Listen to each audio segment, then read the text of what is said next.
Thanks for tuning in. It's the first oil change in service on a 2020 390 Adventure. I bought the bike about 3 weeks ago. Just turned over 600 miles today while riding, so I've got the materials out for an oil change.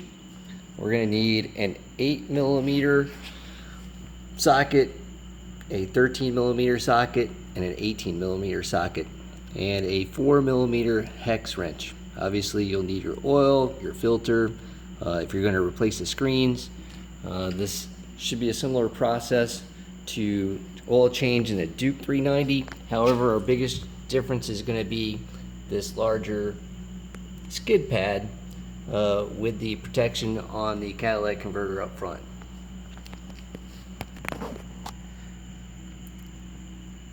On the bottom you can see there are 3 bolts across the sides and then a couple of bolts that actually go into the subframe holding mechanism. They all must be removed. So I'll go ahead and go through that.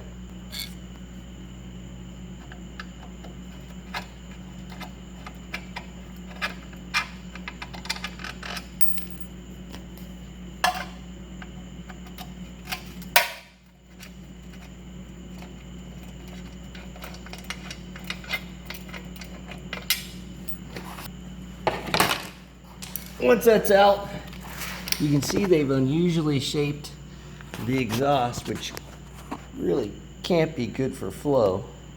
And they've put it right where the drain bolt is for the oil, making that rather inconvenient. Once you remove the 18mm nut, it's going to hold in the cleaning screen, and the oil is going to drain out. In the case of the 390 Adventure, it's going to drain all over your flattened exhaust. The screen's in there. You'll get some pliers, needle nose probably, and we'll pull that and remove it out. The very tip of the screen you can grab with pliers. It's held in just by an O-ring, and here you can see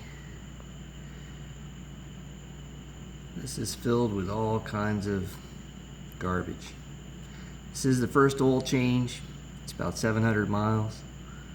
So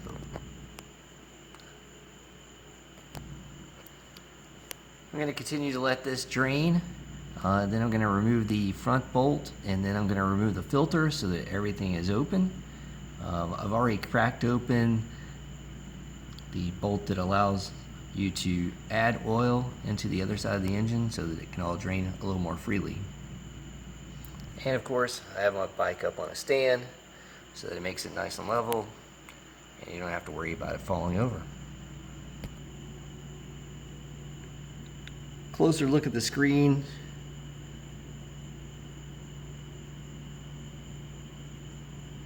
See all kind of different colored material. And if you watch Duke 390 videos, it seems pretty common, but it's not common in any oil change I've ever performed.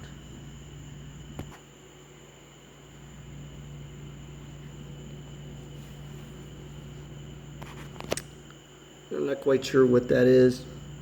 Looks like a piece of plastic.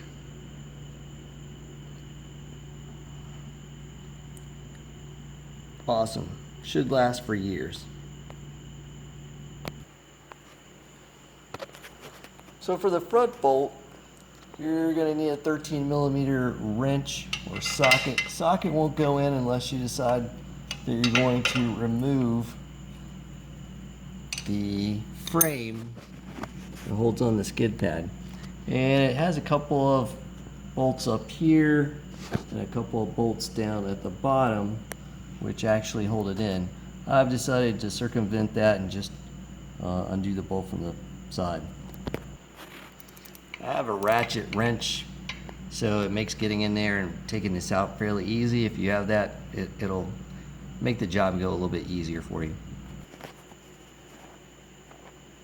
So once you get the bolt out, the screen will come out forward, and there's an access hole on the other side, which I'm going to try to get that out through. So once you get the bolt out with the screen, there's an access hole right down here, and you can see it underneath, and indeed it will just slide right out. And once it's out, then you have a screen that looks kind of like this. Not nearly as bad as the main.